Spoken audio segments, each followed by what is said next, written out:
ಇವತ್ತು ದುಡ್ಡು ಕೊಟ್ಟು ಒತ್ತಾಯಪೂರ್ವಕವಾಗಿ ಅವ್ರನ್ನ ತಗೊಂಡು ಹೋಗಿ ಒಂದು ಸಕ್ಕರೆ ಕಾರ್ಖಾನೆಯಲ್ಲಿ ಇಟ್ಟಿದ್ರು. ಇವತ್ತು ಚುನಾವಣೆ ಏನು ಹೈಕೋರ್ಟ್ ಡಿಸಿಷನ್ ಆಗಿದೆ. 4 ಜನ ವಿಧಾನ ಪರಿಷತ್ ಸದಸ್ಯರನ್ನ ಸಪ್ರೇಟ್ ಇಡಬೇಕು, ಅವ್ರು ಕೌಂಟ್ ಮಾಡಬಾರ್ದು, ರಿಸಲ್ಟ್ ಡಿಕ್ಲೇರ್ ಮಾಡಬಾರ್ದು ಅಂಥೇಳಿ ಇವತ್ತು ಅದಕ್ಕೆ ನಾವು ಬದುಕಿದ ಮುಂಚಿತವಾಗಿ ನಾವೇನು ಹೇಳಿದ್ವಿ ಅಂದರೆ, ನಮ್ಮ ಉಪಾಧ್ಯಕ್ಷರು ದಿನೇಶ್ ಹಳ್ಳಿಯವರು ಒಂದು ಲೆಟರ್ ಕೊರಿದ್ರು. ಯಾರೂ ಕೂಡ ಸದಸ್ಯರು ತಮ್ಮ ಅಸೆಟ್ ಮತ್ತು ಲಯಬಿಲಿಟಿನ ಫೈಲ್ ಮಾಡಿಲ್ಲ. BBMP ಕೇಸ್ನಲ್ಲಿ ಈಗಾಗಲೇ ಯಾರು ಅಸೆಟ್ 1 ತಿಂಗಳಲ್ಲಿ ಅವರು ಅಸೆಟ್ ಮತ್ತು ಅದನ್ನು ಫೈಲ್ ಮಾಡಿದರೆ ಅವರ ಸದಸ್ಯರು ರದ್ದಾಗ್ತದೆ.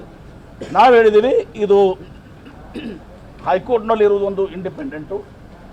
ಇಲ್ಲಿ ಕಮಿಷನರು ಈಗಾಗಲೇ ಸರ್ಕಾರ ಪತ್ರ ಬರೆದಿದ್ದಾರೆ, ಇವರು ಸಲ್ಲಿಸಿಲ್ಲ ಇವತ್ತು ದಿವಸ ಅಸೆಟ್ ಮತ್ತು ಲಯಬಿಲಿಟಿ, ಹೀಗಾಗಿ ಇವ್ರ ಮೇಲೆ ಕ್ರಮ ಕೈಗೊಳ್ಳಬೇಕು ಅಂತೇಳಿ. ಸೊ ಹೀಗಾಗಿ ಇವರು ಸದಸ್ಯರಲ್ಲ, ಈಗ ಅಧ್ಯಕ್ಷರು ಉಪಾಧ್ಯಕ್ಷರು ಇದೆಲ್ಲನೂ ಕೂಡ ಇದು ಸರಿ ಇಲ್ಲ, ಇವತ್ತು ದಿವಸ ಕಾನೂನಾತ್ಮಕವಾಗಿಲ್ಲ, ಮುಂದೂಡಬೇಕು ಅಂತ ಹೇಳಿದ್ದೀವಿ. ಉಪಾಧ್ಯಕ್ಷ ಆದಾಗೂ ಕೂಡ ಅವರು ವೋಟಿಂಗ್ ಮಾಡಿಸಿದ್ರು, ಎಲ್ಲನೂ ರೆಕಾರ್ಡ್ ಮಾಡ್ತೀವಿ ಅಂತ ಹೇಳಿದ್ರು. ಎಲ್ಲನೂ ನಾವೆಲ್ಲ ಹೇಳಿದ್ರೆ ರೆಕಾರ್ಡ್ ಮಾಡ್ಕೋತೀವಿ, ಲೆಟರ್ಸ್ ಎಲ್ಲನೂ ಅದರ ಪಾರ್ಟ್ ಆಫ್ ತೊಗೋತೀವಿ ಅಂತ ಹೇಳಿದರು. ತದನಂತರ ಉಪಾಧ್ಯಕ್ಷಕ್ಕೆ ಬಂದಾಗ ಅಧ್ಯಕ್ಷದ ವೋಟಿಂಗ್ ಮಾಡಿಸಿ ಸಪ್ರೇಟ್ ಇಟ್ಕೊಂಡಿದ್ದಾರೆ. ಉಪಾಧ್ಯಕ್ಷ ಬಂದ ಮೇಲೆ ಅವರು ಕೈ ಎತ್ತಿಸುವಂಥದ್ದು, ಪರನೂ ಕೈ ಎತ್ತಿಸಿದ್ರು, ವಿರೋಧನೂ ಅವರೆಲ್ಲರೂ ಕೈ ಎತ್ತಿದ್ರು.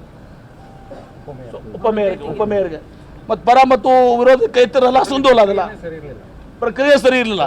ಹೀಗಾಗಿ ನಾವು ಅದನ್ನು ಚುನಾವಣೆನ ನಾವು ರದ್ದುಪಡಿಸಲಿಕ್ಕೆ ವಿನಂತಿ ಮಾಡಿದ್ವಿ. ಚುನಾವಣೆ ಇವತ್ತು ಈಗ RC ಅವರು ಅನೌನ್ಸ್ ಮಾಡಿ ಚುನಾವಣೆ ಮುಂದೂಡಲಾಗಿದೆ ಅಂತ ಹೇಳಿ. ಸರ್, ಮತದಾನಕ್ಕೆ ಹಾಕಿಕೊಟ್ಟಿದ್ದಾರೆ ರವಿಕುಮಾರ್ ಅವರು ಹೇಳಿದರು. ಹೈಕೋರ್ಟ್ ಅಲ್ಲಿ ಮತದಾನಕ್ಕೆ ಹಾಕಿಕೊಟ್ಟಿದ್ದಾರೆ. ಅದು ಮತದಾನ ನೋಡಿ, ಅದು ಆಯ್ತು. ಇಲ್ಲಿ ಕಮಿಷನರು ಕೂಡ ಸರ್ಕಾರಕ್ಕೆ ಲೆಟರ್ ಬರೆದಿದ್ದಾರೆ. ನ್ಯಾಯಾಲಯನೂ ಕ್ರಮ ಕೈಗೊಳ್ಬಹುದು, ಕಮಿಷನರ್ ಸರ್ಕಾರಕ್ಕೆ ಸರ್ಕಾರಕ್ಕೂ ಅಧಿಕಾರ ಇದೆ.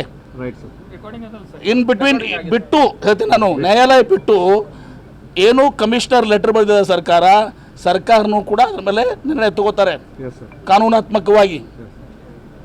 1 ತಿಂಗಳಾಗ ಅವ್ರು ಕೊಟ್ಟಿರಲಿಲ್ಲ ಅಂದರೆ BBMP ಕೇಸ್ ಎಲ್ಲ ಇದೆ, ಸರ್ಕಾರನೂ ಕೂಡ ನಿರ್ಣಯ ಮಾಡ್ತಾರೆ.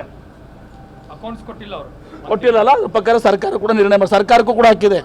ಬರೀ ಸುಪ್ರೀಂ ಕೋರ್ಟ್ ಹೈಕೋರ್ಟ್ ಅಷ್ಟೇ ಅಲ್ಲ, ಅವ್ರಿಗೂ ಅಧಿಕಾರ ಇದೆ, ಮತ್ತು ಹೈಕೋರ್ಟ್ಗೆ ಎಲ್ಲ ರೀತಿಯ ಅಧಿಕಾರ ಇದೆ. ಆದ್ರೆ ಸರ್ಕಾರಕ್ಕೂ ಏನಿದೆ, ಕಮಿಷನರ್ ಪತ್ರ ಬರೆದಿದ್ದಾರೆ, ಅದ್ರ ಮೇಲೆ ಸರ್ಕಾರ ನಿರ್ಣಯ ತೆಗೆದುಕೊಳ್ತಾರೆ. ಈ ಮತ್ತೆ ಅವರು ಆ ಗೊಂದಲವನ್ನು ಸೃಷ್ಟಿ ಮಾಡಿ ಪರ ವಿರೋಧಿ ಎರಡು ಕಡೆ ಕೈತ ಮೇಲೆ ಚುನಾವಣೆಯಿಂದ ಮುಂದೂಡ್ತೀವಿ ಅಂತ ಗಲಾಟೆ